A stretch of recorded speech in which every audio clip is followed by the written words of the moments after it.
Estamos começando mais um Agrocast da Uscarps aqui na cidade de Sorriso, mais especificamente na sala de reunião aqui da Paiol Comercial Agrícola. É um prazer muito grande, quero agradecer desde já, Fabiano. Estamos aqui com Fabiano Marçom, que é o fundador do Grupo Paiol. Está junto comigo aqui o Luiz Galvão, eu vou me referir para ele como Batata, que é conhecido na região aqui. Falar Luiz Galvão, poucas pessoas vão conhecer, então vou chamar ele de Batata, né, Batata? Então eu queria começar já, Fabiano, pedindo para você se apresentar, né? Eu sei que aqui na região do 63, acredito que você é muito conhecido, mas queria que você deixasse aí a sua apresentação, como é que foi a sua história aqui no Mato Grosso. Fique à vontade em nos dizer aí como é que foi essa trajetória. Eu que agradeço, João, obrigado pelo convite para estar conversando. Bom ver o velho amigo Batata. Aí eu sou paulista de Presidente Prudente, tá, com a família toda no Paraná. Me formei em Botucatu, na Unesp. E daí, em 1996, vim conhecer o Mato Grosso atrás de oportunidade de emprego.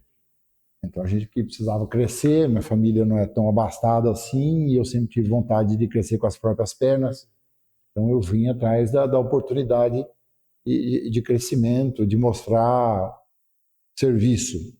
Então, a gente veio de caminhão para cá. Peguei uma carona de caminhão, parei em Nova Mutum, havia conversado com o Pinguim, que era gerente da Agroamazônia, da possibilidade de conhecer a região. Ele falou, não, sobe. Eu subi, fiquei alguns dias em Mutum, recebi algumas propostas. Então, passou um outro agrônomo conhecido, me trouxe para Sorriso, encantei com o município. Fui muito bem recebido e acabei ficando aqui em Sorriso. Em 1º de abril de 1996, comecei a trabalhar em Sorriso. E depois de 5 anos, em 1º de abril, eu abri a Paiol, Comercial Agrícola. Exatamente 5 anos. Até pegando um gancho, por que a escolha por Sorriso? Justamente foi pelo que você falou, assim, era uma cidade já bonita igual é hoje, assim? Não, Sorriso na época tinha 22 mil habitantes, mas assim, me encantou muito da região toda, da Mutum, Sorriso, a receptividade do povo local, senso de comunidade muito grande. É interessante, assim, ninguém é daqui, todo mundo é de fora, então as pessoas se ajudavam muito. Você veja, eu, um paulista, cheguei numa cidade, a maioria tudo gaúcho, ou então do sudeste paranaense, Catarina, e eu fui muito bem recebido, né? Mas exatamente, a gente veio com o intuito o propósito meu e da minha empresa sempre foi de ajudar o agricultor ao máximo. A gente sempre quis ser relevante dentro do processo produtivo da região. E os agricultores da região davam oportunidade para a gente trabalhar e ser útil. Eu conheço bem o Paraná, nossa, como era difícil você colocar, introduzir alguma tecnologia naquela época, trazer coisa nova, era difícil o agricultor do Paraná e de São Paulo, na década de 90, aceitar grandes mudanças. Quando a gente veio para Sorriso, a gente percebeu que aqui a galera estava atrás de soluções para desbravar o cerrado, para fazer produtividade chegar ao cerrado. Então, isso me deixou muito animado, foi um atrativo muito grande para que eu ficasse aqui. E aí, depois desses 5 anos trabalhando como consultor de vendas, batendo campo, abrindo porteira, desenvolvendo o trabalho, surgiu a oportunidade de eu montar uma pequena distribuição, uma pequena revenda. Eu comecei devagarzinho com a Paiol, e o ano que vem, dia 1º de abril, eu faço 25 anos. A primeira unidade da Paiol faz 25 anos. Você quer dar uma contribuída melhor, assim, como é que foi essa trajetória dos 25 anos, Fabiano? Como é que foi, assim, como é que foi o momento que você resolveu abrir? Como é que foi a motivação para você ter pegado esse desafio? Que deve ter sido um desafio, né? 25 anos assim, atrás, né? Trabalhe por propósito que você nunca vai ter necessidade. Trabalhe por necessidade que você nunca vai ter propósito. E a coisa é muito fraca. Então, assim, eu sempre quis sempre quis ajudar. Eu sempre quis fazer parte do processo produtivo. Eu sempre quis ser enxergado como um agrônomo que fazia diferença. Né? E quando eu abri a Paiol, eu também queria montar alguma empresa que fizesse algo diferente. Então eu fui procurando meu espaço em um dos nichos que eu conseguia trabalhar. Então eu sempre fui muito para semente de milho, para micronutriente, para fertilizantes especiais, os primeiros biológicos da região. Eu sempre fui vanguarda, eu sempre fui tentar. Toda vez que alguém tinha alguma coisa nova para desbravar, para entender, eu chamava o Fabiano. Fabiano gostava dessa parte. Eu sempre estudei muito, até hoje eu sou o CEO da empresa hoje, E até hoje eu estudo agronomia ainda, porque eu direciono a que caminho a empresa segue dentro das tecnologias e das ferramentas que nós vamos apresentar para o agricultor. Porque o meu foco é sempre no sucesso do agricultor, até hoje. Né? Então, assim, a gente não está aqui para ganhar dinheiro, está aqui para ajudar. Tá? O dinheiro vem do sucesso. Você vai trabalhando, a coisa vai dando certo e as coisas vão acontecendo. Agora, se você não tiver bem intencionado e com um propósito muito bem definido, é difícil dar certo. Hoje vocês estão com 25 anos, né? E quantas lojas hoje tem? Nós temos 7 unidades, né? Todas elas dão 63 Tudo para cima. 63. Então é Sorriso, Sinop, Lucas, Matupá, Nova Mutum, Alta Floresta e Itapurá. E Juara. Que Alta Floresta é só uma portinha só, né? Um express. Batata, queria que você se apresentasse para a gente também. Assim, legal o Fabiano falar, né? A história, a Paiol faz parte da minha história, né? Como ele disse, eu cheguei em Sorriso em 2017, dia 1º de janeiro de 2017, como assistente técnico de semente de milho, e sempre com a ambição de trabalhar com semente, né? E no dia 1º de julho de 2017, eu iniciei na Paiol como consultor técnico de venda, que foi um grande desafio para mim. Na época eu não tinha tanta bagagem, não tinha tanta experiência, tinha medo e recebi o convite, conversamos bastante e ele me deixou bastante confortável na época, né? Vem, que aqui você vai aprender, você vai adquirir conhecimento, eu sei que você tem ambição, eu sei que você quer crescer e aqui você vai crescer. E isso me deixou confortável. Já era, né, em 2017, uma das maiores revendas da cidade, com grande know-how em semente e me convidando para ser consultor. Então, me deu medo, mas ao mesmo tempo me deixou confortável que ia dar certo e realmente, para mim foi muito bom, foi uma escola, né? Tive muitos treinamentos no início e durante o tempo, né? Foram 4 anos que eu trabalhei na Paiol, foram muitos treinamentos, muito campo, muito serviço de campo, uma venda consultiva. Então foi muita cobrança, né? A cobrança é importante, mas para mim foi muito bom, né? Conheci muitos clientes que são amigos até hoje, foi muito bom trabalhar aqui, porteira aberta com bastante cliente, portfólio bom para vender, aprendi muito, adquiri bastante conhecimento, então foi uma escola, realmente foi uma escola e no momento que apareceu a oportunidade que eu queria, que era trabalhar com semente, eu de peito aberto, né? Agradeci, tive uma boa conversa e fui encarar um novo desafio que foi trabalhar com semente de milho. Então, hoje, para mim, até é um motivo de orgulho poder estar de volta aqui como fornecedor, né? Quer dizer, eu aprendi aqui, criei bagagem, conhecimento, amizades, adquiri bastante amigos e tal. E hoje estar aqui dentro como fornecedor, para mim, é orgulho.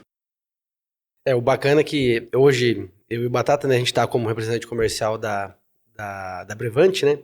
E aí, só que em outras posições do mercado, a gente já passou a trabalhar com algumas outras pessoas também que passaram por aqui, né? E eu costumo dizer, né, sem citar nome, mas eles são hoje profissionais referências aqui na cidade de Sorriso, né? Cada um deles aí hoje na sua colocação, né? Então, assim, eu posso te considerar, Fabiano, até em contato com o que eu vejo, já trabalho com Batata há algum tempo, né?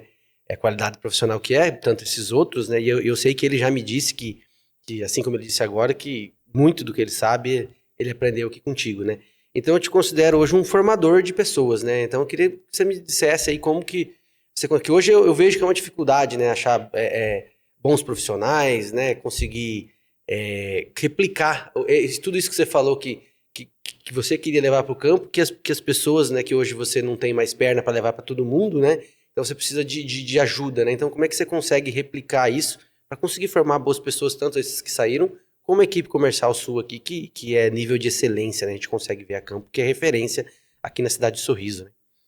A primeira coisa, assim, informação a gente não guarda, né? Então, assim, tudo que eu aprendi, tudo que eu aprendo no dia a dia, eu passo para frente. E eu trago na minha cabeça que, assim, eu não sei nada, eu tenho que estar evoluindo. A evolução é uma constante na vida de todo mundo que quer crescer, a gente tem que estar melhorando. Aí, assim, eu sou um cara que não tenho preguiça de cobrar, porque, assim, eu quero que o agricultor, meu cliente, meu parceiro, seja muito bem atendido, com um nível de excelência altíssimo. Então, sou bastante exigente para que a equipe se esforce ao máximo para ser exemplo, para ser excelente profissional. Eu falo assim, para você trabalhar com vendas, tem gente que acha que vendedor é picareta. Eu vendo uma linha de vendas diferente. Tá? Que eu aprendi a vender através da técnica, através da venda consultiva. Eu estou aqui para ajudar o agricultor. Como eu disse, o nosso propósito é fazer com que ele tenha sucesso. Se for para vender algo que vai complicar a vida dele, eu estou fora do meu propósito. Então, a gente tem um nível de exigência bastante alto e pede o comprometimento de toda a equipe para que todos tenham o máximo de excelência profissional. Então, tem que estudar, tem que saber o que está posicionando. Não é permitido você colocar para o agricultor algo que você não acredite. Eu já teve cara que eu dispensei porque ele falou abertamente para mim que ia vender tal coisa porque para completar o portfólio. Eu falei, tchau, não é o nosso propósito. O cara assustou, falou, não, mas você está mandando embora? Eu falei, estou desligando você da equipe, porque você está fora do propósito da empresa, que é trabalhar com produto de qualidade para atender a necessidade do cliente, não a sua necessidade de ganhar dinheiro. Nós não estamos aqui para ganhar dinheiro, nós estamos aqui para atender a necessidade do agricultor. E todos que passaram aqui sabem que assim, eu não tenho muito filtro, eu sento, converso, trabalho abertamente, eu chego de manhã na empresa pensando nos clientes, na Paiol, mas não tem nada pessoal. E a gente cobra. De repente é por isso que forma boas pessoas, né? Eu acredito que não tem como ser sustentável se não for assim, né? Porque se seu cliente vai mal, você vai mal, né? Na verdade, essa é uma realidade, né? E no mercado tão concorrido hoje, se não for uma venda consultiva com presença no campo, com posicionamento, a gente vai ficando para trás, né? A revenda fica para trás, o profissional fica para trás. É desnecessário, né? Que sentido faz você estar no meio da jogada se você não for contribuir? Então, eu acredito que o agrônomo, o consultor hoje, ele é a ferramenta que vai ligar a necessidade do agricultor ao portfólio que as empresas estão fornecendo. Então, a multinacional coloca semente de milho, coloca químico, fertilizante, ele tem que chegar até a necessidade do agricultor.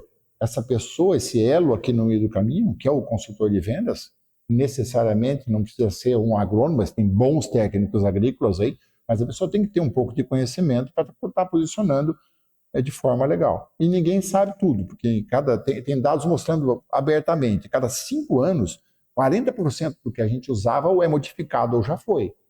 Então, assim, cara, há 5 anos atrás eu sabia tudo. Hoje eu já não sei. Tudo do passado não é a realidade de hoje. Eu estou no Mato Grosso, 30 anos trabalhando, não tem um ano, eu não consigo te falar. Em 30 anos, teve 30 anos, um ano que foi igual ao outro. Totalmente diferente, muda todo ano. Por isso da continuidade da busca do conhecimento que você citou, né? Tá sempre tendo conhecimento dinâmico, um esforço dinâmico, tem que correr atrás. Um link do ponto que você falou, assim, que eu levo muito para mim também, assim, eu não consigo vender nada que eu não comprei, né? Tipo assim, se você não comprou a ideia de um produto, você não... não compensa nem você oferecer. Não porque, é verdade, né? Você está enganando. Mentindo, isso mesmo. Né? Então, o mais importante é realmente você conseguir comprar o produto no sentido ver mesmo que ele é bom, no posicionamento que ele é bom, porque daí é o jeito que funciona para ambas as partes, né? Fabiano, eu queria explorar de você também, eu sei que você, até por causa dessa conversa também, mas mais por causa da sua história que a gente te conhece, a gente queria explorar agora um pouco do seu conhecimento técnico, né? A gente queria entrar mais a fundo, né, na cultura do milho, né? Você também é produtor rural, né? Você planta na cidade de Brianorte, né? E aí eu queria... A gente vai fazer vamos dizer assim, um resumo rápido, né? Mas eu queria que você passasse esse seu conhecimento, né, sobre a cultura do milho, que eu sei que você vem tendo bastante sucesso, né? E começando já pela cultura do milho, eu queria falar como é que você trata o seu solo, como é que você recomenda que os seus clientes tratem o seu solo, o que você acha importante nesse cenário porque eu considero que tudo começa pelo solo, vamos dizer assim, né? Então eu queria dizer assim, o que você acha os pontos mais importantes a serem pensados e serem trabalhados, né, na parte do solo, pensando nas duas culturas em geral, mas depois mais específico na cultura do milho. Eu planto soja, planto algodão e planto milho. Então, assim, a gente tem procurado trabalhar o solo com um perfil mais profundo. Tá? Por próprio algodão e, assim, correção de solo hoje é indispensável para milho. Milho é uma cultura que adora o solo descompactado e com uma boa correção de calcário. Então, assim, saturação para milho tem que ser 70 para cima, no meu ponto de vista, né? A gente procura trabalhar bastante essa parte de saturação através de calagem, pensa em perfil com gesso. Não adianta eu dar uma receita de bolo aqui, né? Vamos perseguir sempre uma descompactação e perfil. e, como que chama? Cara, o resto a gente tem feito, né? Adubações com 120 pontos de nitrogênio, 120 de potássio. Eu trabalho sempre 1 para 1. A nossa região é uma região que a gente tem saturação de potássio baixa. Então, assim, quando a gente passa de 3%, 2% de saturação de potássio, a gente pode pensar em relações de adubação menores. Mas eu acho que para o Mato Grosso, 1 para 1 ainda é o melhor jogo, devido à nossa deficiência de potássio. Eu tenho que falar no geral, não posso falar nichos, né? Utilizo 70, 80 quilos de fósforo. Tá? Correção de boro é algo que a nossa região está adotando bastante, tem dado grandes respostas. Tá? Então, sei lá. Com relação à plantabilidade, Fabiano, você falou aí, né, das mudanças que vão ocorrendo, né? Você tem uma história legal do passado aí, né? Hoje a gente está falando em plantadeiras modernas, em alta tecnologia, mas o que vem agregando, né? Não só a genética dos novos híbridos, os bons produtos que temos, a correção de solo que melhorou no longo dos anos, mas o plantio também é algo relevante, né? De quando você chegou para hoje, o tanto de avanço que teve, né? Quando eu cheguei em 96, eu estava vindo da região do Paraná, de Londrina, e de Campo Mourão. Eu estava fazendo um trabalho com a FMC junto à Coamo. Naquela região já se trabalhava com 140, 160 sacos de milho. E a gente chegou aqui, tinha uma faixa em frente a uma revenda concorrente, que falava assim, híbrido tal, recorde de produtividade, 70 sacos por hectare. Eu falei, poxa, a coisa tá feia aqui, 70 sacos Era o recorde. Aí nós fomos tentar entender o que estava acontecendo. E todo mundo falava a mesma coisa. Não, a região aqui é baixa, altitude baixa não produz milho, altitude baixa não produz milho. E a gente começou a trabalhar, na época até era NK, que é a bandeira revenda que eu comecei a trabalhar, vendia NK na época. Master, Exceller, os produtos da época, em 1997, 96. E a gente começou agrônomo botando a mão na massa. Então a gente chegava nas plantadeiras, eram as antigas Baldan, Tatu, não tinha plantadeira a vácuo, né? Era tudo radial, então era disquinho, né? Você olhava os disquinhos lá, a plantadeira do milho do cara tinha... Cada carrinho tinha um disco de uma cor diferente, né? Então, ou seja, as vitórias todas diferentes com a mesma semente. Então a distribuição era horrível. Então, botava a mão na massa. A gente decidiu na revenda, olha, vamos fazer o seguinte, vamos melhorar a plantabilidade para ver onde é que a gente chega. Era um plantio em taxa variável. Era bem variável. Aí a primeira jogada dos caras foi assim, ó, vamos dar disco para todos os nossos agricultores. Então a gente pegava o material tal, pegava o disco que cabia e dava de presente todo o disco para o agricultor plantar. E o Fabiano lá, né, o kit plantadeira era os discos e o Fabiano. O Fabiano lá tirava todos os corretinhos, os dedinhos, limpava toda a plantadeira e ia plantar. Cara, ficava um plantio 200% melhor do que estava. Não igual é hoje, que hoje a gente viu que a plantabilidade do milho é dos pontos de produtividade mais relevantes que tem, né? Mas só essa mudança, a gente no primeiro ano, sendo 10 sacos, 15 sacos, daí o pessoal, opa, próximo produtos, é o milho milagroso. Na verdade, a gente começou a colocar a tecnologia básica. É um detalhe básico. E hoje, para mim, assim, o que manda a contagem nossa no final é quantas espigas eu tenho por metro viável. E para ter espiga viável, tem que ter planta uniforme, emergindo ao mesmo tempo, aí dentro da recomendação de cada híbrido.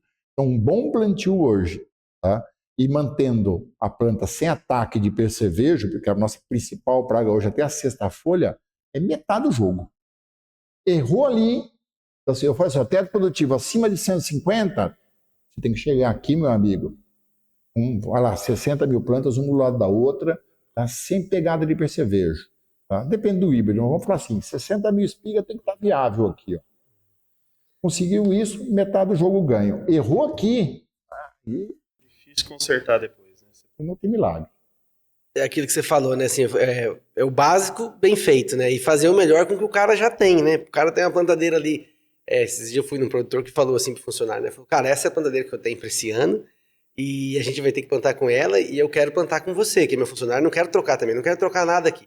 Então só vamos tentar ajustar da melhor forma que a gente conseguir, né? Porque daí já deu, só de fazer isso, já deu bastante diferença, né? Porque é igual eu disse, né? Hoje a tecnologia é muito grande, é uma opinião que eu tenho, que eu dou até umas brigadas por aí, que assim, apesar de as plantadeiras hoje serem muito tecnológicas, serem muito precisas, você vai ver o espaçamento é praticamente perfeito, vamos dizer assim, mas eu ainda tenho tem um pouco de receio, medo, vamos dizer assim. O pessoal que acelera um pouquinho demais, Não, né? negativo. Tem que ter controle. Tem máquina que permite que você ande um pouco mais rápido, mas tem máquina que não permite que você passe de 4,5, 5 km por hora.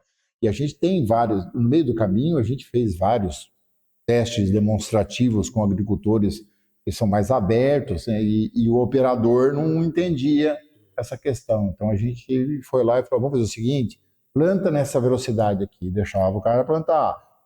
Agora vamos do meu, tá? Planta no meu. Depois que começou a nascer o milho, a gente ia lá fazer a contagem junto com o operador para ver como que tinha ficado, para mostrar a variação de espaçamento, planta dupla, planta que ficou mais funda, mais rasa, planta por cima, e aí o operador, na maioria das vezes, entendia. Só de fazer isso. Só que às vezes é necessário que a gente envolva o operador. Às vezes você vê um erro lá acontecendo na fazenda, e não é todo mundo que gosta de ouvir crítica, né? Você fala com o dono da fazenda, às vezes se ofende, veio aqui falar mal da minha fazenda, tal. Não é isso, né? Mas assim, você tem que procurar arrumar uma forma de comunicar com a fazenda para que haja mudança. Às vezes o operador é o melhor caminho. Para ele entender como chama, o que ele está entregando. Né? É ele que faz, é ele que tem que acreditar. Exatamente. Né, mas tem muito plantador, eu falo isso para minha própria propriedade, tá? Eu sofro muito com cooperação, porque eu toco a fazenda, mas eu fico meio de longe. Então, quando eu chego, eu vejo alguma operação que não foi feita corretamente, sabe, você percebe o meu plantador da primeira safra minha, ele acabou, fechou o ciclo dele na fazenda, ele não tinha ido na lavoura olhar, ele tinha, após o plantio, ele plantou, contou, belezinha, nasceu, ele não foi olhar, o gerente olhava, eu olhava, mas o plantador não foi olhar. Conferir como é que ficou o serviço ele conferiu ali no dedo, na semente, mas ele não foi olhar a lavoura depois e observar se a plantabilidade estava de acordo com o correto e se ele tinha influência naquilo ali. Então, a gente mostrando para o operador a influência que ele causou, tanto positivamente quanto negativamente, dentro da operação, então, assim, deixa ele andar na velocidade que ele quer e depois você deixa andar na tua velocidade e mostra para ele. Isso aí que você está falando, eu participei disso aqui dentro, né, com um cliente numa área considerável, plantador capacitado, mas trabalhava bastante tempo na fazenda, né, e acostumado com a mesma plantadeira, com a mesma velocidade, e realmente, se você não pegar e mostrar para o plantador, para o operador, ó, se você fizer vai melhorar, e a maioria hoje também é comissionado, né, explicar para ele, ó, você vai ganhar mais, você vai ter um ganho, não é só o produtor que vai ganhar, você também vai ganhar. E a gente chegou a fazer isso, essa experiência ali com vários, mas eu me lembro de um que a gente colocou a bandeirinha, marcou, depois olhava até no caso ele estava naquela época, né, em 2018, 19, ele estava plantando com uma velocidade a mais do que a plantadeira permitia, né, para aquela situação. E depois quando a gente diminuiu a velocidade da plantadeira, colocou a bandeirinha, marcou e direto, tinha que voltar lá, ó, você tá naquela velocidade ainda, né? Acho que na época ele estava plantando a 8,5 e a gente acordou de ficar em 6,5. E para ele, uma fazenda grande, né, relativamente grande, para ele foi difícil terminar todo aquele plantio a 6,5, sendo que ele estava acostumado a plantar a 8,5. Só que daí depois, até na hora de colher, a gente colheu separado aquelas duas passadas ali e deu diferença. Então o cara viu que realmente valia a pena, né? Fazia sentido. Nós temos que tomar bastante cuidado. Eu sou uma categoria que trabalha com vendas, mas a gente trabalha muito com extensão, né? Extensão rural, né? Porque a gente passa muita tecnologia, influencia bastante nas tecnologias. A gente tem que tomar muito cuidado, porque assim, uma tecnologia não cabe em todo lugar. Não é tudo igual. Então, assim, uma coisa colocada numa propriedade funciona direito, na outra não funciona direito. Eu tenho que entender o dimensionamento da fazenda. Nós tivemos casos de clientes que ele não colhia milho, cara. Era difícil conseguir passar a régua dos 140 sacos. Sabe quando que a gente conseguiu passar dos 140 sacos? Quando a gente convenceu a ele a deixar o operador do pulverizador só no pulverizador. O cara que pulverizava, colhia. Atrasava tudo, perceber de comida. Você acredita? Mas é uma realidade. O dia que a gente convenceu para ele, falou, olha, deixa só no pulverizador, porque aí ele teve tempo para fazer as aplicações de percevejo. Aí você pega o barriga verde, é um percevejo que as aplicações de manhã não são tão boas quanto a hora que o sol abre. Então, assim, no caso dele, ele tinha que fazer de manhã, porque a hora que abria o sol, o cara tinha que colher. Como é que ele fazia para colher e para aplicar? Então ele aplicava de manhã, não funcionava direito, à tarde ele ia colher, as aplicações todas atrasadas, chegava na sexta, sétima folha do milho, no V6, V7 do milho, o percevejo já tinha tomado conta. Então, assim, um detalhe de dimensionamento da equipe proporcionou o cara começar a ter um nível de controle melhor de praga, e aí o agricultor em questão, ele subiu a produtividade do milho. Parece piada, mas... Não, é o que eu costumo dizer, né? Às vezes você vai num produtor para olhar. Meu maior medo é o percevejo, né? Porque o percevejo leva a lavoura e não volta mais, né? O que volta é muito pouco, a planta já vem dominada, né? Aí o cara fala, cara, eu não tô conseguindo alcançar, né? Às vezes se a máquina não tá conseguindo vencer, choveu demais, né? Cara, paga um avião e faz uma aplicação e zera toda essa parte, né? Porque o cara fala, mas é muito caro avião. Cara, é você perder 10, 15 espigas, né? 15 mil eu sou espigas por agricultor, hectare, né? eu sou agricultor, né? Eu tive num ano eu colhi 192 de um híbrido, 192 sacos de um híbrido. Na contagem final de espiga eu tinha 62 mil espigas viáveis. Eu coloquei 72 mil sementes, tá? Ficaram 65, 66 mil plantas viáveis e eu tive 62 mil espigas, colhi 192 sacos. No ano subsequente, o meu controle de percevejo não ficou legal. Eu perdi a mão no percevejo, eu tive problema operacional, perdi no percevejo. Coloquei as mesmas 72 mil sementes, fiquei com 62 mil plantas viáveis, só que eu tinha 52 mil espigas só no final. Perdeu mais de 10 mil plantas. 157 sacos por hectare. O mesmo material. O material não está performando bem. Não, o material não tem nada a ver com isso. Então, assim, a gente realmente perdeu a mão. E sim, por isso que é importante qual que é o indicador que eu tenho que olhar no caso? Eu tenho que ir lá e contar a espiga e tentar identificar por que a planta não está com a espiga no padrão, né? E a gente viu, era o percevejo, né? Como nós tivemos casos, às vezes tem casos de ataque de fusário, né? Então, assim, a gente tem que, o consultor, o agrônomo que está ali, tem que, não é só quando acerta que tem que falar, quando erra também, você tem que identificar o que você errou. É muito complicado, às vezes acontece um problema, a gente sempre culpa o mais fácil, é a semente, é o clima, não sei. As pessoas têm que ser, eu penso que a gente tem que ser crítico, eu gosto muito de criticar a minha própria operação. O que será que eu posso ter feito de errado aqui? E quando a gente admite um erro, a gente corrige. Então eu tenho investido muito mais nos meus controles de percevejo, aí eu tenho conseguido voltar a colher bem novamente. Então eu dou uma importância, as primeiras 5 aplicações de percevejo aí são sagradas, cada 4, 5 dias tá... E igual você falou, né? A gente fala muito de produto, né? Tanto de químico, como de semente, como de adubo, mas o operacional tem uma grande relevância, né? Que ele vai cuidar de tudo isso, que é a qualidade do produto, e ele pode transformar o produto, igual você disse, ou um produto ruim ou um produto bom. Não é né? só abrir, o defensivo agrícola não é você abrir a tampa dele e colocar no canto do talhão.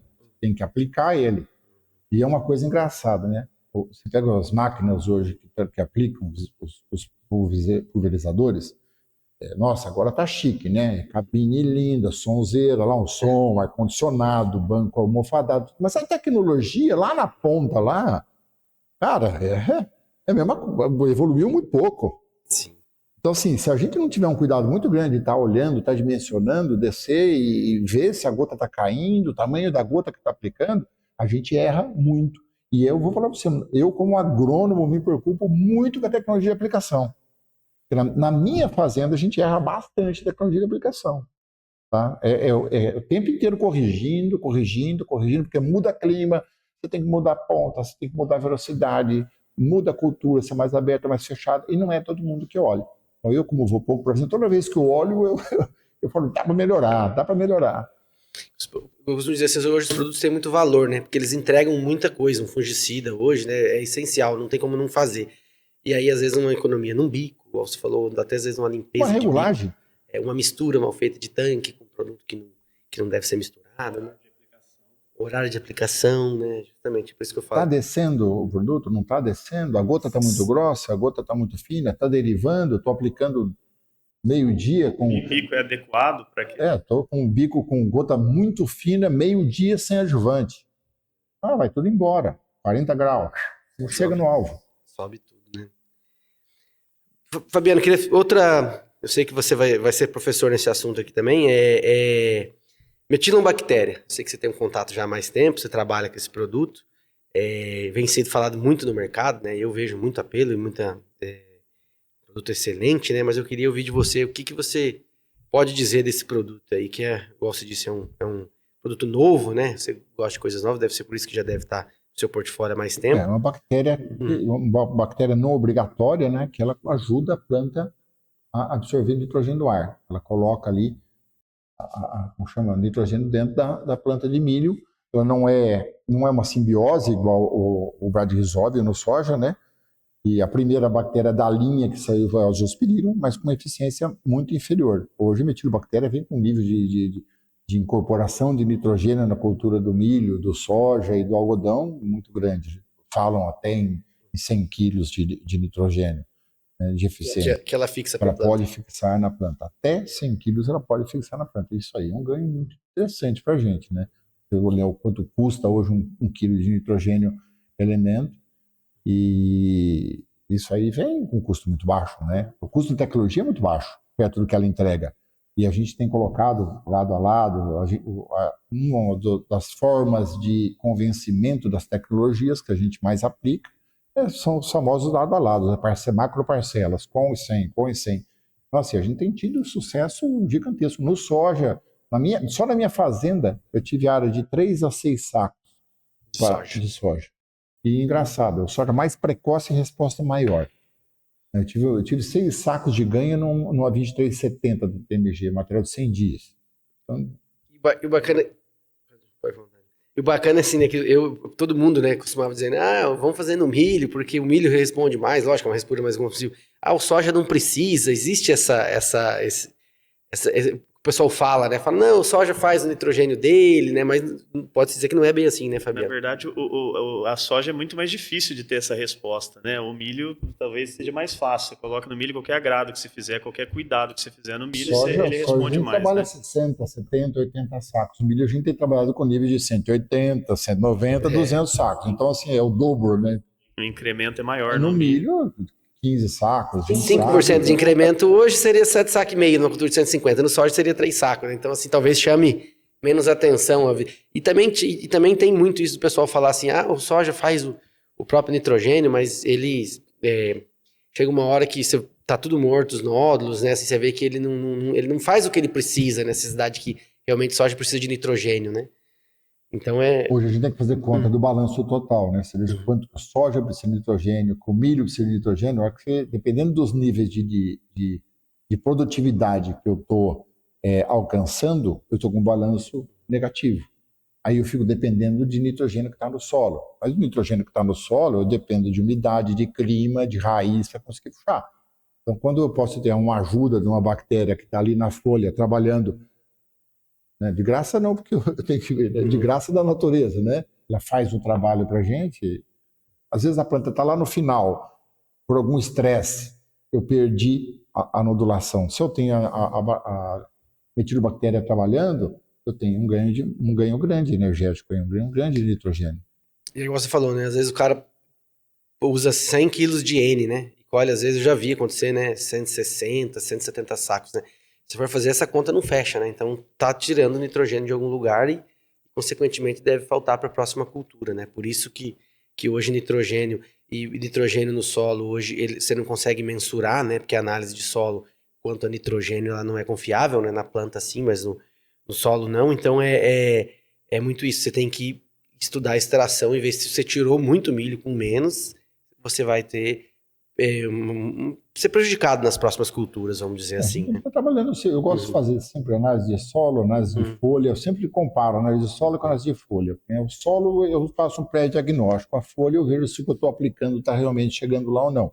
Então, através das análises de folha eu consigo enxergar um pouco o teor de nitrogênio que eu estou tendo. E hoje está tendo um trabalho grande da pesquisa em mensurar melhor quanto essas extrações, tá? Porque os dados estavam meio ultrapassados. Quanto que o milho extrai, quanto que o soja extrai. A gente está vendo que isso tem variação por variedade, tá? Isso tem variação por teto produtivo. Então hoje está tendo uma recalibragem. Soja que extrai mais, milho que extrai mais que o outro. Uma recalibragem, tá, de quanto que cada um está extraindo. É interessante, o agricultor está fazendo a conta do balanço de nitrogênio dentro da cultura dele. Eu sempre digo o seguinte, né? A gente trabalha a agricultura aqui basicamente um pouco antes de você ter chego, por exemplo, que aqui são áreas novas, né? 40, 50 anos, eu acho, não sei se dá 50 anos, deve dar 50 anos. 1990? 1990, né? E toda pesquisa que se tem vem de São Paulo, Rio Grande do Sul, né? De regiões que plantam há mais tempo, né?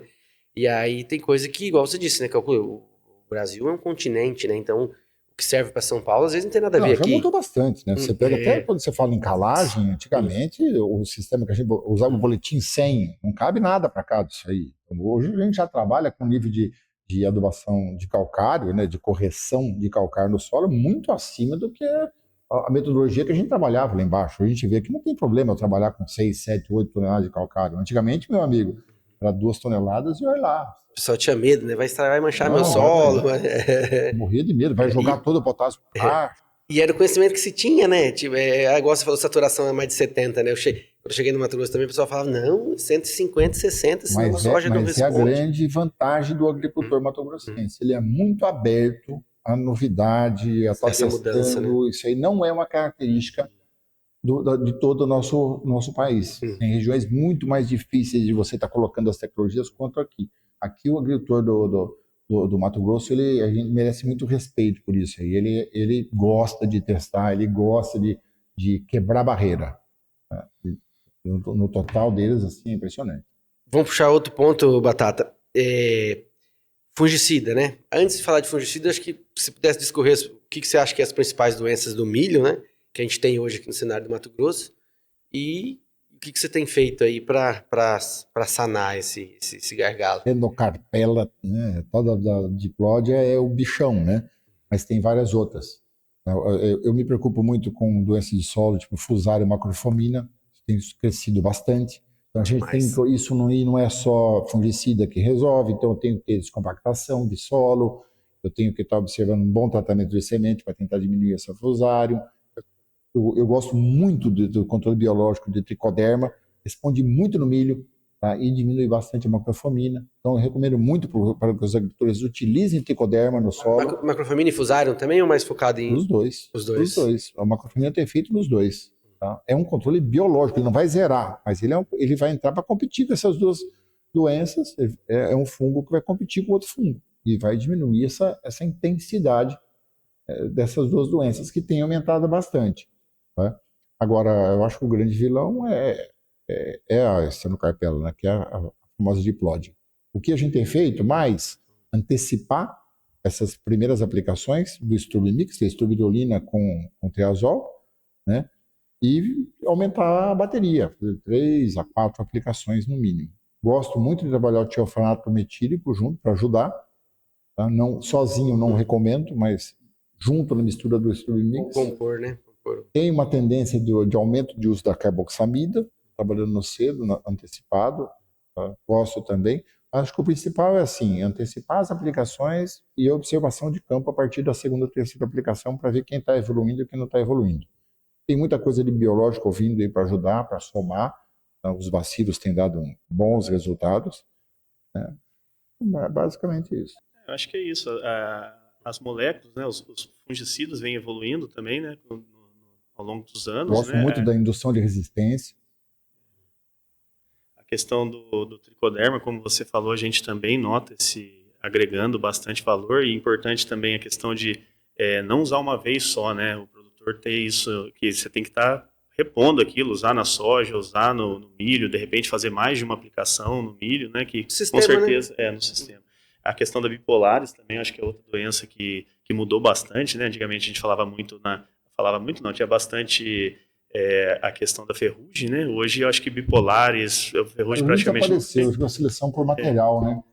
Hoje a bipolares, Fusarium e principalmente a diplódia, eu acho que é o maior ponto de atenção que a gente tem que ter. Né? Eu vejo assim, né? Igual o soja tá dando muito Fusarium também, né? Então você vê que o ambiente cada vez mais ela vai aumentando, né? Porque não existe, tá aumentando o uso de biológico, tricoderma, mas ainda não é uma realidade de 100%, né? Então, o fungo que parasita as duas culturas. Então a gente não quebra esse ciclo, né? Ele vem forte no soja, ele vem forte no milho, e assim, a certeza que a gente vai ter é que a gente vai gerar compactação, né? Aí tem um nematóide para ajudar, né, meu amigo? O reumatóide vai ali, começa a furar, começa a cutucar, a doença entra, né? E aí nós temos A solução, né? A solução, parte da solução a gente tem, né? Para finalizar a parte de fungicida, assim, eu acredito bem nisso, né? Eu acredito que hoje Fusarium é, para mim, uma das mais fortes aqui do Mato Grosso, pensando em milho, que também está no soja, né? Bipolares também, que tem milhos mais ou menos suscetíveis, mas também essa aplicação mais cedo de fungicida tem ajudado bem, né? E eu acredito assim, né? Quando você vai pesquisar, né? O que resolve Fusarium hoje? O melhor fungicida que foi feito para Fusarium, vamos dizer assim. Você acaba caindo no triazol, né? Então eu gosto muito do uso do triazol no milho, né? Eu gosto muito cedo, né? Quando a gente fala assim, V4. Hoje eu costumo falar em dias, né? Tem pessoa que não conta a primeira folha, tem pessoa que não conta a segunda folha, né? Então eu costumo dizer assim, estou recomendando com 15 dias de plantado, a pessoa já tem que estar entrando com essa primeira, na minha opinião, que costumo dizer assim, milho você não cura ele, né? Você tem que blindar ele, né? Você tem que tentar não deixar que a doença entre, né? Então eu vou muito em linha com a questão da Strobimix também, e hoje com as moléculas modernas, o cara fazer uma tríplice mistura aí com triazol, carboxamida, estrobirulina e ainda somar o tiofanato metílico, que ajuda demais também na questão do grão variado, vamos dizer assim, né? Eu acho que o cara faz uma casadinha perfeita, né? Fabiano, ponto de colheita. O que você me diz sobre o ponto de colheita do milho? Igual você disse, chegou 25 anos atrás, devia ser de um jeito, hoje é de outro. Eu vejo uma mudança acontecendo. O que você acha desse ponto de colheita, o ponto ideal para colher o milho? Eu vou só dar uma reforçadinha na questão do fungicida. Tá? Eu cheguei ali, plantei meu milho bonitinho, consegui manter estande, estou lá na quarta folha, tudo bonitinho, sem perceber, sem nada. Já joguei todo o meu adubo, tá tudo lá. Plantei, gastei uma grana já ali, né? Preciso proteger aquele potencial. Preciso proteger aquilo ali. Qual que é o principal vilão depois de todo esse caminho da quarta, sexta folha? Doença ou praga. Tá? Então, assim, cara, deixar de colocar fungicida depois que eu consegui colocar minhas 60 e poucas mil plantas ali, uma do ladinho da outra, meu potencial está ali. Eu já estou com os 200 sacos ali. Agora eu tenho que segurar ela, blindar ela para que ela não perca. Então, acho assim, às vezes a gente quer economizar o sal da sopa, né? O que foi o mais caro que eu gastei? Quanto custa a colhedeira, plantadeira, funcionário o tempo todo ali, sabe? Tá doido, tratamento de semente. Uma grana violenta ali dentro. Aí eu economizo uma de fungicida. Deixo de colocar um fungicida melhor. Eu acho que a gente tem que parar para pensar. O gasto maior já foi. O agricultor tem que pegar e ver custo de produção. Para ele poder entender onde é que ele investe mais e menos. Depois que foi todo aquele dinheiro ali, não é hora mais de economizar. Se tiver top, gasta mais. Né? Porque você está com potencial garantido. Né? E hoje o milho permite, né? O cenário, o mercado permite. Excelente. Hoje a cultura do milho está mais viável que a do soja. Igual a gente falou, o percevejo pode ter potencial de levar quase tudo da lavoura, mas depois disso, igual você falou, bem depois dessa fase, a doença pode levar também uma grande parte. Você citou um ponto que eu fui uma vez numa visita técnica com o Jonas Guerra e ele disse bem assim, né? Tava falando de algodão na época, ele falou assim, ele plantou algodão, ele falou assim, cara, isso aqui tem 600 arroba. De agora pra frente a gente só vai tirar. Então, colhe mais quem tira menos, né? Então, fazendo analogia pro milho, a gente vê que tem regiões do Brasil que colhe, né? Do mundo, aí 300 sacos, enfim, né? Então a gente planta ele com 300 sacos, né? Então, assim, depois a gente, lógico, a altitude vem, bate um pouco, chuva, cenário diferente, mas é tentar minimizar cada vez menos o que você tira dele, que daí vai chegar nos 196 sacos que você colheu, por exemplo, né? E de um ano para o outro você talvez não teve conseguiu ter essa mesma performance. Eu perdi o jogo de caixa. Então é tentar não tirar, né? E aí, de novo, eu tentando não tirar, eu acho que você fez tudo isso aí, você plantou, matou praga, doença, chegou o milho está na fase expressando o máximo potencial produtivo, né? Que seria um ponto de colheita adequado, e às vezes a pessoa deixa secar na lavoura. E a questão daí, eu ia falar agora, a questão do time da colheita, né? Poxa, o nosso corte é 14%. Então, quando vai com 15%, 16%, 17%, 18%, o armazém vai descontar, proporcional ali à água, e vai voltar para os 14%. Se eu colher com 11%, não volta. Eu estou perdendo, jogando para o espaço, 3%. 3% de 180 sacos, dá quantos sacos? Dá 5,4 sacos. Então, assim, será que vale a pena eu colher abaixo de 14%? E aí começa a quebrar. Aí como? Porque assim, o milho tem que ser forte, mas também não vai virar um esturricô, não aguenta. Então, assim, antigamente a gente tinha pouca estrutura de armazenagem na região, tinha menos máquina. Então o agricultor ele demorava um pouco mais para colher, porque não tinha estrutura, não tinha logística. Então ele perdia porque não conseguia alcançar mesmo. Fila, era complicado. Hoje a gente já viu a cultura, hoje já está provado que colher com 18%, 16%, você consegue explorar melhor a produtividade do milho. Aí você não chega lá no final com o milho esturricado. Acho que o objetivo hoje do agricultor é quando é que eu posso começar a colher? A colha no momento que você consiga iniciar com 18%, 16% e terminar com os mesmos 14%, 15%, 16%, não abaixo. Para não entrar nessa perda que você falou. Né? Colher milho com 12%, 13% de umidade, você está perdendo, jogando dinheiro fora. Porque além disso tudo ainda, né, que vamos dizer assim, que já deve perdendo peso, né, tá por umidade também, que se transforma em peso, ainda costumo dizer que o milho, quando está plantado na lavoura, ele não é seu, né? Se você não tirar de lá, você tem risco de fogo, e pode ter um prejuízo ainda. Colher um milho esturricado, a chance de pegar fogo é muito maior. Mas você está com um pouquinho mais de umidade, o risco é bem menor. Bem menor, né? Isso mesmo. Agora, como a gente falou no começo, cada agricultor tem a tua estrutura, a gente não pode julgar, porque cada caso é um caso, a gente não pode generalizar. É coerente, o ideal seria estar trabalhando acima do 16, para não correr o risco de colher abaixo lá e perder dinheiro todo. Fabiano, agora a gente vai te fazer uma pergunta aqui. Primeiro falar por que você resolveu, né, no caso, fechar essa parceria com a Brevante, que teve início esse ano, né? Você está contente com o que vem alcançando, você está gostando da empresa, do nosso trabalho que você vem tendo com a Brevante. E também, já fazendo um link aqui, você vai plantar 1.000 hectares de Brevante, né, entre 2701 e 2900. Eu queria saber os pontos que você enxergou para fazer essa escolha, essa confiança que você está dando para a gente de estar plantando essa área, na minha opinião, bem expressiva, né? Do milho que você começou a trabalhar agora, vamos dizer assim. Né? O meu propósito como agrônomo, como proprietário da Paiol Comercial Agrícola, é levar o que eu tenho de melhor para o agricultor. O meu propósito é o sucesso do agricultor. Eu tenho que procurar dentro do mercado as melhores ferramentas, os melhores produtos, para que ele consiga resolver os problemas de dentro da porteira. O nematóide hoje é um grande vilão do sistema. Tá? A gente vai lá, trabalha o soja, coloca nematicida, cuida bonitinho, coloca a variedade resistente e começa a baixar o nível de nematóide no soja. Quando chega no milho, eu não olho o que o material está colocando.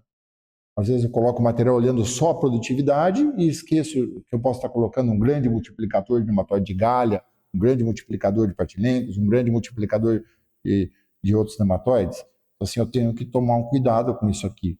Todo o trabalho que eu fiz no soja se perde no milho.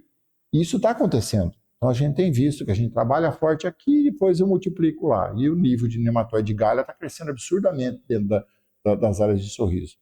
Então, assim, a gente enxergou o 2701 um material com um nível de reprodução baixíssimo de nematóide. Eu não gosto de usar muito o termo de redutor. Eu falo assim, ele multiplica muito pouco. Então ele ajuda o manejo da população de nematóide do solo de forma muito grandiosa, com eficiência muito boa. Quando eu enxerguei essa qualidade, essa característica no material, na hora eu falei, cara, eu tenho que ter esse material dentro do meu portfólio, que é uma ferramenta que o agricultor tem que ter. Né? Hoje em dia, muitos agricultores têm problema com galha. O cara que tem pivô central, uma certeza que ele vai ter. Né? O cara começa a plantar pivô, 3 coisas ele sabe que ele vai ter: compactação, fusário e nematóide. Não adianta. Então, o que ele tem que fazer? Quando ele começar a plantar o pivô, ele já usa as ferramentas disponíveis para que a gente não tenha uma multiplicação severa de nematóide. Então, o 2701 é um produto hoje que eu acho que é um grande jogador, primeiro, pela produtividade. Ele entrega produtividade. Segundo, que ele tem a grande vantagem de reduzir nematóide. Antigamente saíram alguns produtos com essa baixa reprodução de nematóide, mas eles não entregavam produtividade.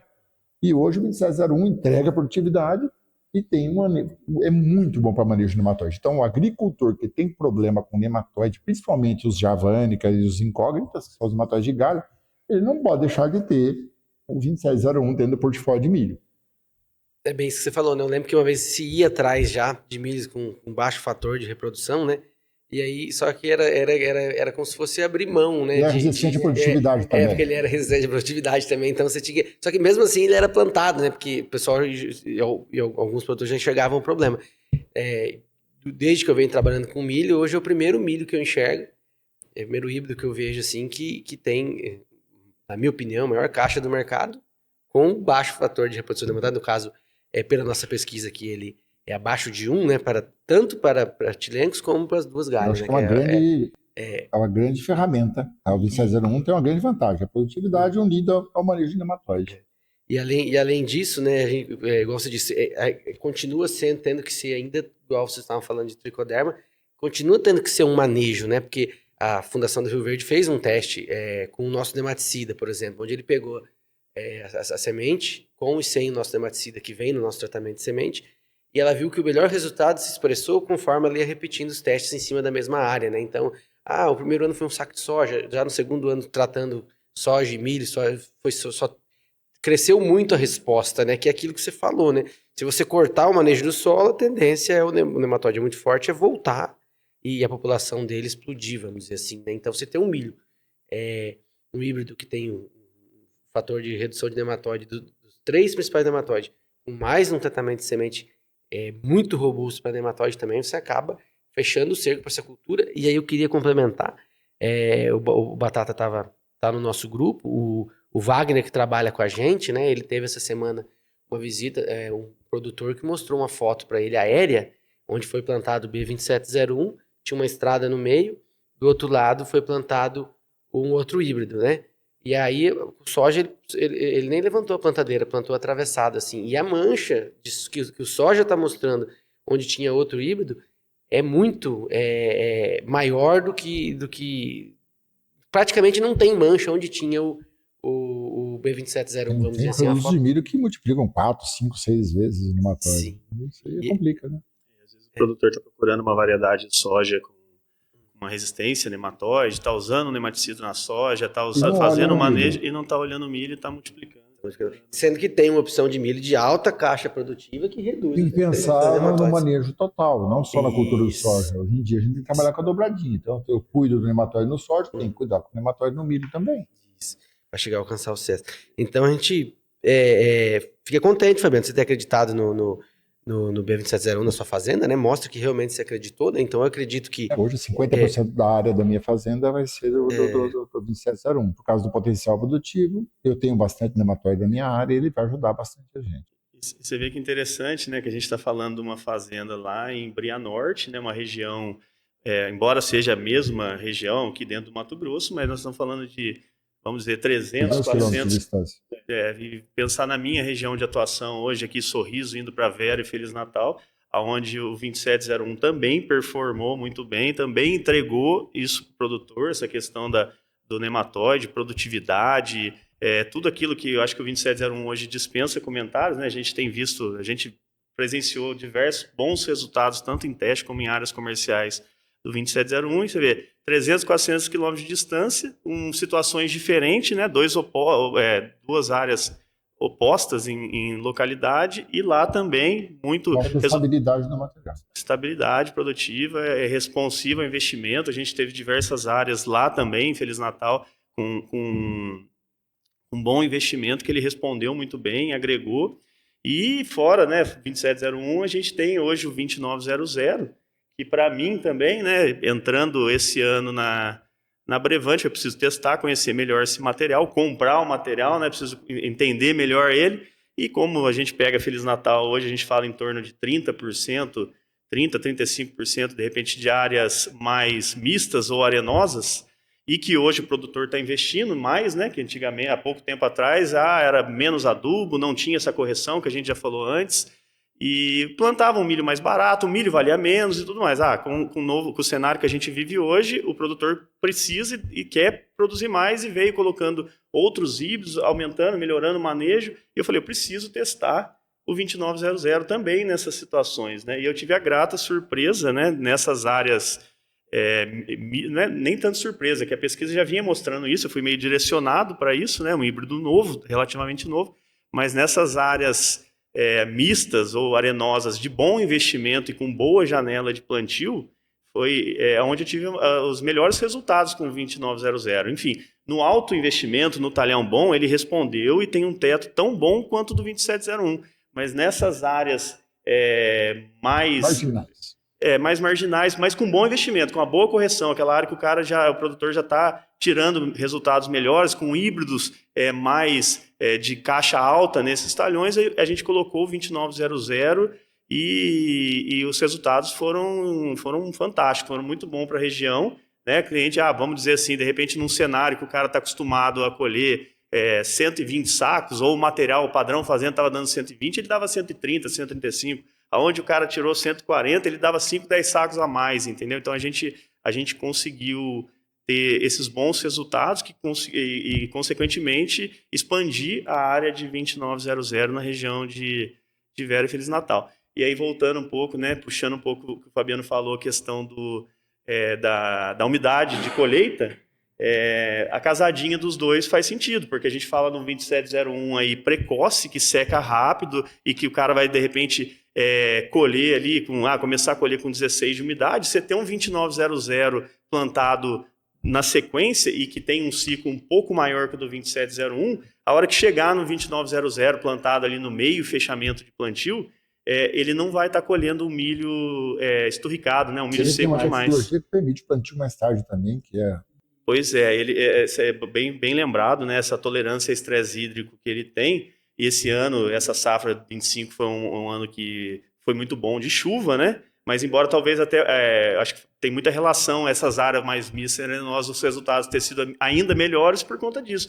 Embora foi um ano muito bom, essas áreas são onde seca mais rápido, né? Onde o milho perde água mais rápido. E talvez não, a resposta dele ter esses resultados melhores que o concorrente, talvez seja por isso também, né?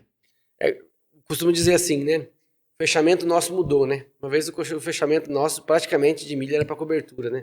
E hoje a gente vê fechamento aí de 140, 150 sacos mesmo em solos mais arenosos, né? Então, assim, pega um B2900 aí que fez várias dobradinhas com o 2701 aí nos ranqueamentos, né? E às vezes estando na frente, várias vezes estando na frente do 2701, né? Ele também consegue compor esse fechamento, vamos dizer assim, né? Que é um fechamento de alta, né? Conseguindo aí trazer muita rentabilidade, né? Então, é muito interessante aí ter também esse híbrido no portfólio. Com relação ao teto produtivo, a gente teve áreas até de mais de 200 sacos dele, né? Então é um bom produto bastante uniforme, né? Isso, a gente você joga em áreas mais fracas, você vê que ele oscila menos. Exatamente, acho que aí é o segredo dele, né? Ele responde no alto investimento, altamente responsivo, entrega, só que de repente nessas áreas aí ele consegue manter uma estabilidade produtiva bem boa.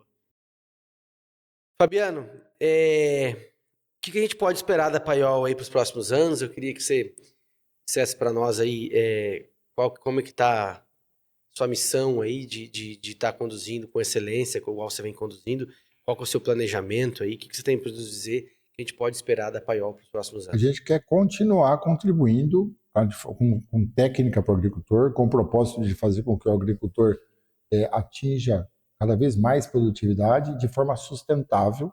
Nós não queremos crescer em volume, acho que o mais importante para uma distribuição, uma revenda no Mato Grosso é a carteira de clientes. A gente quer estar com os bons clientes e suportar os bons clientes. Então, a gente tem um orgulho muito grande da carteira de clientes que eu tenho hoje.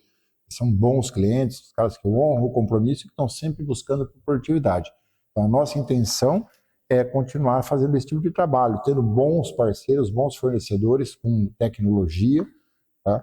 E nós queremos estar no mercado aí, mas o tempo que a gente conseguir. Eu quero que o nosso legado é a Paiol. O Fabiano vai e a Paiol fica.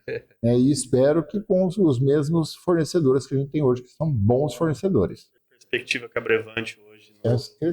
Crescer bastante. Hoje a gente trabalha com Stoller, que é a Corteva Crop, e Brevante representando a marca aí. Tá? E se entregar tudo que está entregando, com certeza... A gente trabalha muito com meritocracia aqui dentro. Então, o que performa bem, o que é justo, o que ajuda o agricultor, está junto com a Paiol. E só vai crescer junto com a Paiol. E o bacana é assim, Fabiano, até a gente anunciou aí, acho que semana passada, se eu não me engano, mas para conseguir suportar tudo isso que você falou, né? Apesar de, eu costumo dizer, eu já considero que a Brevante já tem hoje o melhor híbrido do mercado, mas ela não está parada, né? Então, por causa disso, ela já vem se preparando para os próximos anos, né? E anunciou semana passada 4 novos lançamentos a nível Brasil, no geral, né? E que para nós aqui vai ter encaixe de 3 deles, né? Os híbridos são o B2884, né? O B2815, o B2703 e o B2602, né? Que eles vão estar sendo levados para o campo já nessa safra, com alguns testes, né? Para a gente seguir o mesmo padrão. A gente já tem todo o embasamento da pesquisa que mostra que esses híbridos tendem a ser muito melhor do que o que a gente já tem, por exemplo, né? Mas a gente vai ver isso dentro do seu produtor, que você atende, seu cliente, dentro da sua fazenda, dentro de toda a região. Para ano que vem a gente está aqui falando assim, ó, realmente o 2884 vai ter um encaixe muito grande e vai ajudar a suportar todo o crescimento da Brevante junto com a Paiol, que eu acredito que faz muito sentido, tanto para nós como Brevante, né, e para a Paiol também, né. Com certeza. Pode contar com a gente para ajudar a difundir. Diante disso, Fabiano, a gente queria agradecer demais mesmo a participação com a gente aí, né? Mandei bastante aí pra gente conseguir gravar. E dizer obrigado mesmo aí. Se você quiser deixar uma mensagem final, pode ficar à vontade. Eu que agradeço a oportunidade de estar batendo papo. Eu sou transparente, né? Desculpe se eu falei alguma coisa de uma forma que desagradou, mas assim, a gente só tem o intuito de ajudar, de crescer com a região e continuar com a parceria com a Brevante cada vez maior, mais forte. Obrigado. Show de bola, isso aí. Agradecer mais uma vez o Fabiano aí. Tamo juntos para a próxima safra.